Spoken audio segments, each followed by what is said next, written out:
Hello friends, digital शिक्षा के online class में मैं रमान आप सभी का स्वागत करता हूं। कैसे हैं आप लोग?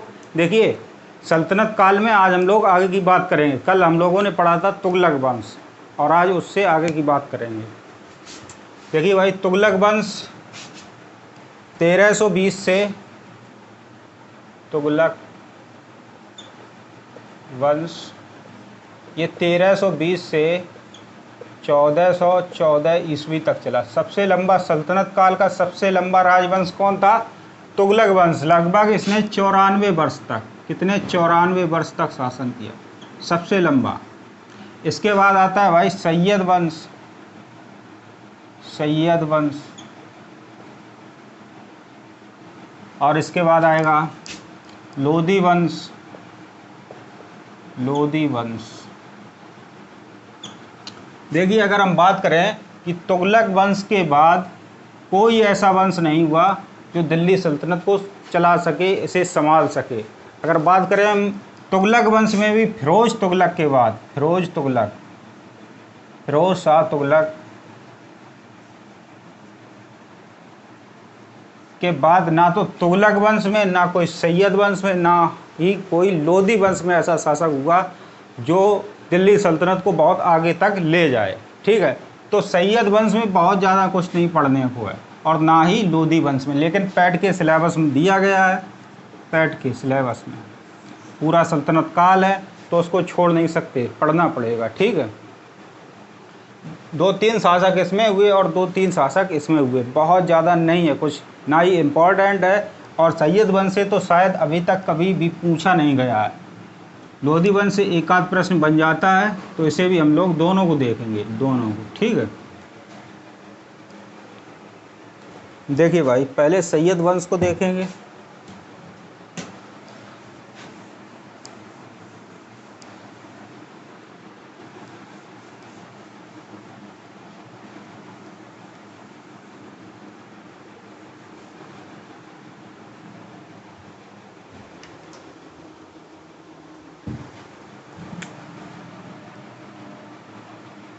देखिए, सैयद वंश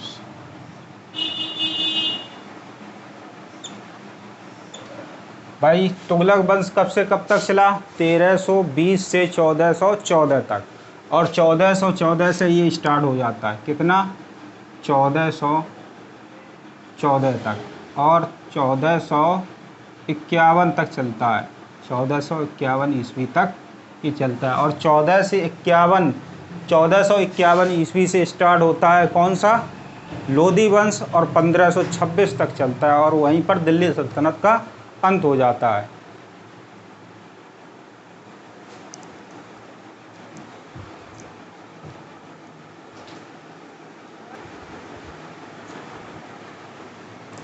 चलिए भाई, देखिए, तुगलक वंश का अंतिम शासक कौन था?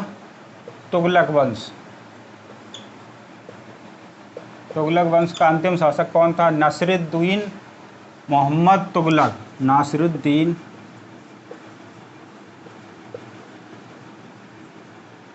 मोहम्मद तुगलक, ये था तुगलक वंश का अंतिम शासक। ठीक है, और इसी के शासन काल में तैमूरलंग ने, किसने? तैमूरलंग ने क्या भाई? दिल्ली पर आक्रमण कर दिया और नसरुद्दीन शाह और दिल्ली सल्तनत को तहस नहस ध्वस्त कर दिया। और यहीं से सैयद वंश की स्थापना हो जाती है। तैमूरलंग का एक सूबेदार था, या फिर कहिए सेनापति। तैमूरलंग ने उस सेनापति को दिल्ली की गद्दी पर बैठा दिया। उसका नाम था खिज्र खां। क्या भाई? खिज्र खां।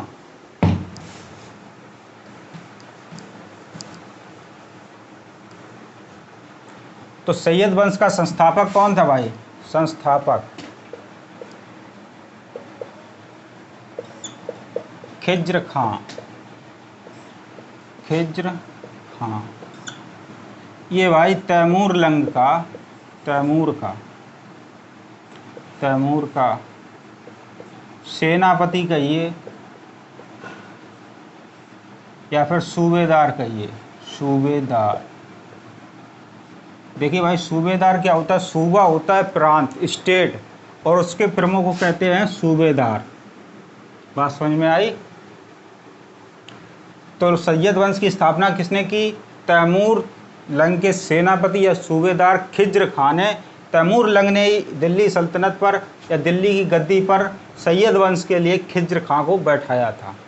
इसने कभी भी अपने आप को सुल्तान घोषित नहीं किया, सुल्तान घोषित नहीं किया। क्यों? क्योंकि तैमूर लंग ने इसे दिल्ली की गद्दी पर बैठाया था। ये अपने आप को सूबेदार सेवक कहता था और रैयत ए आला की उपाधि धारण की इसने। रैयत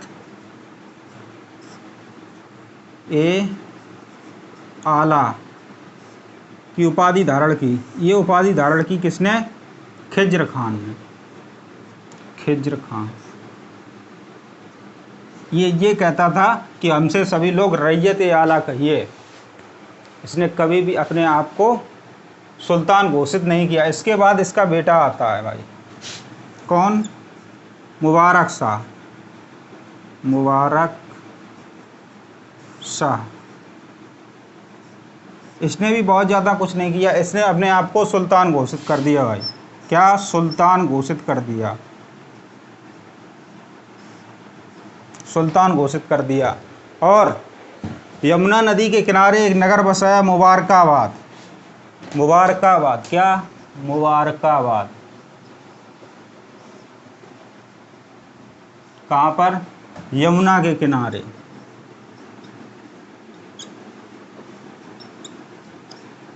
एक नगर को बसाया, किसको भाई? मुबारकाबाद को। और इसने अपने आप को सुल्तान घोषित कर दिया। ये खिज्र खां का क्या था भाई? पुत्र था, पुत्र। बात समझ में आई? किसी कोई दिक्कत तो नहीं? आगे बढ़ जाएं, आगे बढ़े। और देखिए, इसका अंतिम शासक कौन था? बताइए भाई। अलाउद्दीन, अलाउद्दीन आलम शाह, आलम शाह। ये सैयद वंश का अंतिम शासक था।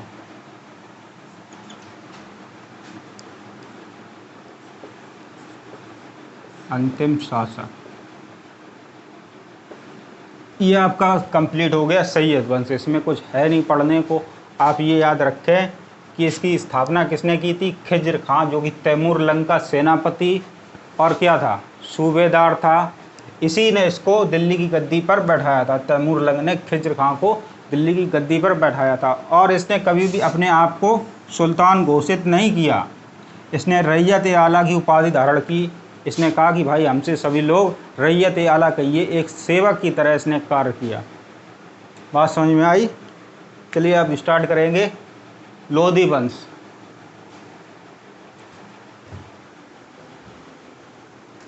किसी कोई दिक्कत तो नहीं है?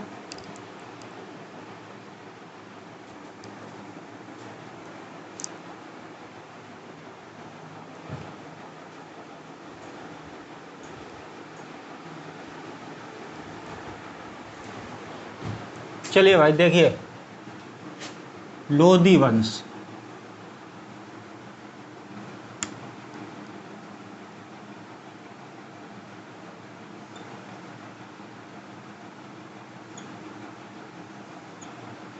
देखिए, सैयद वंश की समाप्ति कब होती है? 1451 में। कब भाई? 1451। और कब से कब तक चलता? और यहीं से लोधी वंश स्टार्ट होता है, जहाँ से सैयद वंश खत्म होता है और यहीं से अगला वंश शुरू होता है। लोधी वंश 1451 से 1526 ईस्वी तक। देखिए, एक बात और समझ लीजिए, सल्तनत काल में लोधी वंश से पहले जितने भी राजवंश हुए, चाहे वो गुलाम वंश हो, गुलाम वंश, खिलजी वंश, या फिर तुगलक वंश हो, तुगलक, चाहे सैयद वंश हो, ये 4 राजवंश हुए। इन सबके शासक क्या थे भाई? तुर्की मुस्लिम थे। क्या? तुर्की मुस्लिम, तुर्की मुस्लिम। और दिल्ली सल्तनत में एक राजवंश ऐसा हुआ है जो कि लास्ट राजवंश था, लोधी वंश, इसके शासक क्या थे भाई? अफगानी मुस्लिम। पूछा तो नहीं जाता है, लेकिन आपको जानकारी के लिए बता दिया हमने, ठीक है। लोधी वंश जितने भी पहले राजवंश हुए वो सब कैसे थे? तुर्की मुस्लिम। और लोधी वंश के शासक कैसे थे? अफगानी मुस्लिम। देखिए 1451 से स्टार्ट होता है और 1526 में ये ख़त्म हो जाता है। और 1526 में ही बाबर जो कि अटैक करता है भारत पर, और पहला युद्ध लड़ा जाता है पानीपत की प्रथम लड़ाई 1526 में। और वहीं से दिल्ली सल्तनत के साथ साथ लोधी वंश के साथ साथ दिल्ली सल्तनत समाप्त हो जाती है और मुग़ल वंश की नींव डाल देता है बाबर, ठीक है। किसी कोई दिक्कत? आगे बढ़ जाएं भाई, बताइए शुरू करें। लोधी वंश का संस्थापक कौन था भाई? संस्थापक किसने स्थापना की?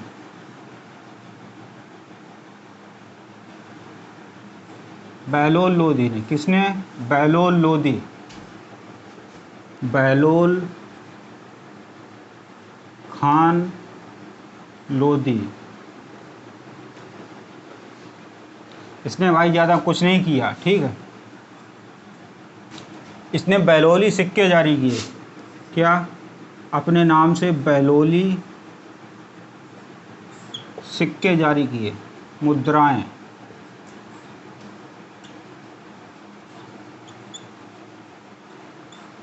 बात समझ में आई? बहलोल लोधी ने अपने नाम से बहलोली सिक्के जारी किए और यही क्या था? लोधी वंश का संस्थापक था बहलोल खान लोधी। आगे बढ़ें, बताइए किसी कोई दिक्कत तो नहीं?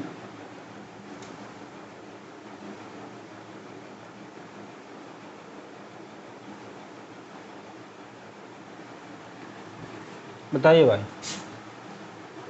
और इसमें ऐसा कुछ नहीं इसने किया जो बताया जाए आपको। और देखिए ये अपने दरबार में पदाधिकारी जो थे, सेनापति थे, मंत्री थे, वजीर थे, दरबार में अधिकारियों को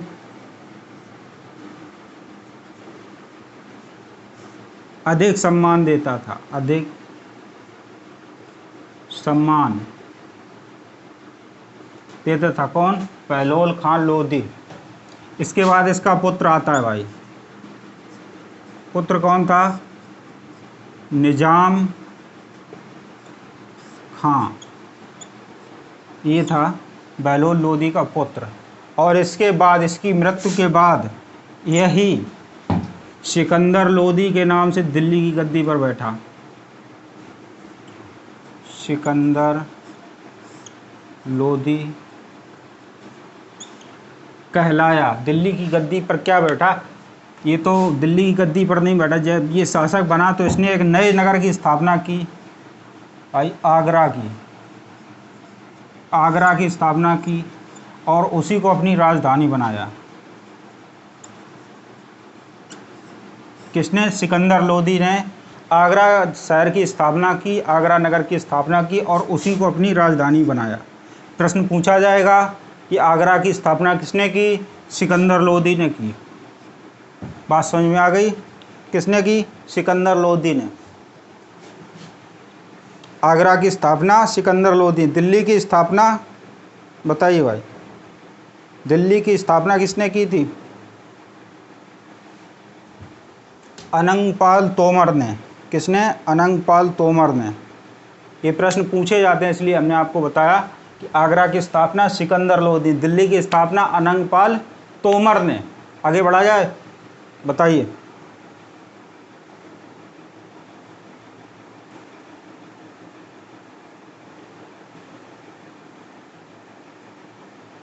ये भाई सिकंदर लोधी था, ये कविताएं लिखा करता था। कविताएं लिखा करता था। किस नाम से? गुलरुखी उपनाम से। गुलरुखी उपनाम से कविताएं लिखा करता था। सिकंदर लोधी गुलरुखी उपनाम से कविताएं लिखा करता था और इसने एक पैमाना चलवाया। देखिए जब मैं आपको खिलजी वंश पढ़ा रहा था और उसमें हमने पढ़ाया था आपको अलाउद्दीन खिलजी, और ये बताया था कि गजे सिकंदरी पैमाना जो कि भूमि को नापने के लिए था वो अलाउद्दीन खिलजी ने करवाया। वहाँ पर देखिए मिस्टेक हो गई है, गजे सिकंदरी जो पैमाना था वो अलाउद्दीन खिलजी ने नहीं चलवाया था। किसने चलवाया? सिकंदर ने, सिकंदर लोदी ने। गजे सिकंदरी पैमाना वहाँ पर आप ठीक कर लेंगे, अलाउद्दीन ने गजे सिकंदरी पैमाना नहीं चलवाया। हालांकि उसने भूमि की पैमाइश करवाई, नए सिरे से लेखा जोखा तैयार किया और उपाधि भी धारण की थी सिकंदर, द्वितीय सिकंदर की, और सिकंदर सानी किसने? अलाउद्दीन ने। लेकिन गजे सिकंदरी पैमाना जो था वो अलाउद्दीन खिलजी ने नहीं चलवाया। किसने चलवाया? सिकंदर लोदी ने। गजे सिकंदरी, गजे सिकंदरी, वहाँ पर थोड़ा कन्फ्यूजन हो गया था, मैंने भी नहीं ध्यान दिया। ये पैमाना चलवाया किसने भाई? सिकंदर लोदी ने। आपको फिर बता रहे अलाउद्दीन खिलजी ने गजे सिकंदरी पैमाना नहीं चलवाया। किसने चलवाया? सिकंदर लोदी ने। और इसके बाद जब हम लोग मुगल काल पढ़ेंगे और उसमें पढ़ेंगे शेर शाह सूरी को, तो उसने भी सिकंदरी गज नाम का पैमाना चलवाया था। सिकंदरी गज नाम का पैमाना किसने चलवाया था? शेर शाह सूरी ने। और गजे सिकंदरी पैमाना किसने चलवाया? सिकंदर लोदी ने। ये आप ध्यान रखिए, अलाउद्दीन खिलजी ने नहीं चलवाया। वहाँ पर आप सुधार कर लीजिए। ठीक है, आगे बढ़ें भाई, आगे बढ़ा जाए, बताइए।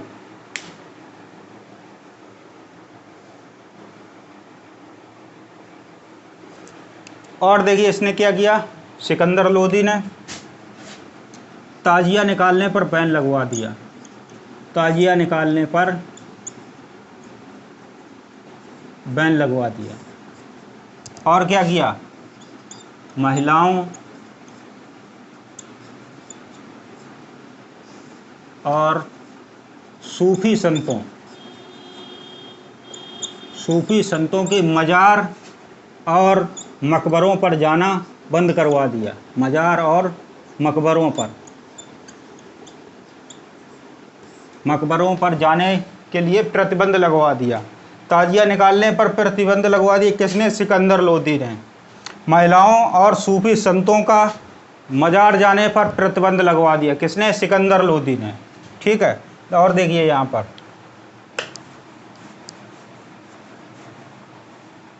इसने क्या किया था भाई? ज्वालामुखी मंदिर की मूर्ति को तोड़ दिया। ज्वालामुखी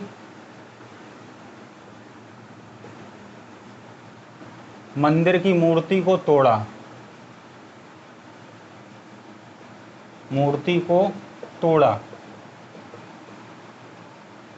किसने? सिकंदर लोदी ने। ज्वालामुखी मंदिर की मूर्ति को तोड़ दिया और उसके छोटे छोटे टुकड़े किए और कसाईयों में मांस को तौलने के लिए बांट दिए। तोड़ा और कसाईयों को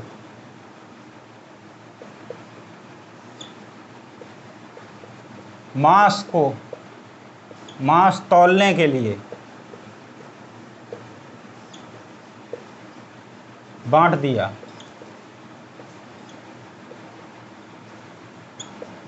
इसने भाई क्या किया? सिकंदर लोदी ने ज्वालामुखी मंदिर की मूर्ति को तोड़ा और उसके अलग अलग टुकड़े किए और कसाईयों में बांट दिया कि कसाई इससे मांस को तौलेंगे। ये सब इसने मुस्लिम धर्म गुरुओं को खुश करने के लिए किया था कि हम सच्चे मुसलमान हैं। बात समझ में आ गई? किसने किया? सिकंदर लोदी ने। आगे बढ़ा जाए भाई।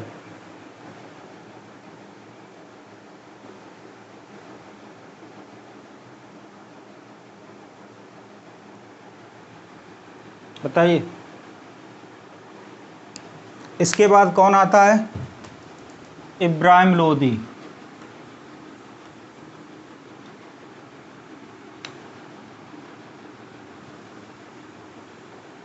इसके बाद आएगा भाई इब्राहिम लोदी। इब्राहिम लोदी ये कौन था भाई? सिकंदर लोदी का चचेरा भाई था। कौन? चचेरा भाई।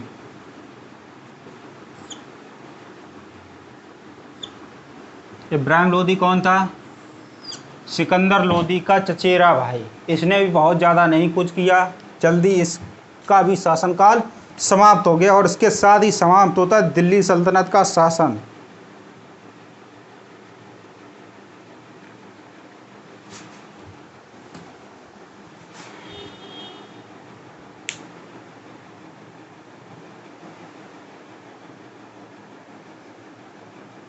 चलिए भाई बताएं इसको। इसका एक भाई चाचा था आलम खान, आलम खां, ये इसका क्या था, चाचा। और एक पंजाब का शासक था दौलत खां, दौलत खां लोधी, ये क्या था भाई, पंजाब का शासक। ये दोनों इसके घर के परिवार के ही थे। इन्होंने क्या किया, इन दोनों ने बाबर को निमंत्रण भेजा। किसको, बाबर को निमंत्रण भेजा कि आप आइए और दिल्ली पर आक्रमण कीजिए, इब्राहिम लोदी को मार दीजिए। तो बाबर ने यही किया। बाबर एक बहुत विशाल सेना के साथ भारत आया और दिल्ली पर आक्रमण किया। किसके ऊपर, इब्राहिम लोदी के ऊपर। और पानीपत का प्रथम युद्ध हुआ, पानीपत की लड़ाई, पानीपत का प्रथम युद्ध हुआ भाई। कब, 1526 ईस्वी में। इसने इब्राहिम लोदी को युद्ध मैदान में ही मार दिया, युद्ध मैदान में, युद्ध मैदान में मार दिया। किसने भाई, बाबर ने। बाबर आया, बाबर फरगना की एक छोटी सी रियासत का शासक था। वहाँ से किसने बुलाया, दौलत खान और आलम खान इसके चाचा ने, और कहा कि आप दिल्ली आइए। बाबर से कहा दिल्ली आइए और इब्राहिम लोदी के ऊपर आक्रमण कीजिए। इब्राहिम लोदी उस समय आगरा का और दिल्ली का क्या था भाई, शासक था। वहाँ पर बाबर आया एक बड़ी सेना के साथ और दिल्ली पर आक्रमण किया और इब्राहिम लोदी को पानीपत के प्रथम युद्ध में मार दिया। प्रश्न पूछा जाता है कि दिल्ली सल्तनत का वह शासक बताइए जो युद्ध क्षेत्र में मारा गया। कौन था भाई, इब्राहिम लोदी। कौन था, इब्राहिम लोदी। बात समझ में आई। और इसका एक मित्र था, कौन भाई, ग्वालियर का शासक, ग्वालियर, ग्वालियर का शासक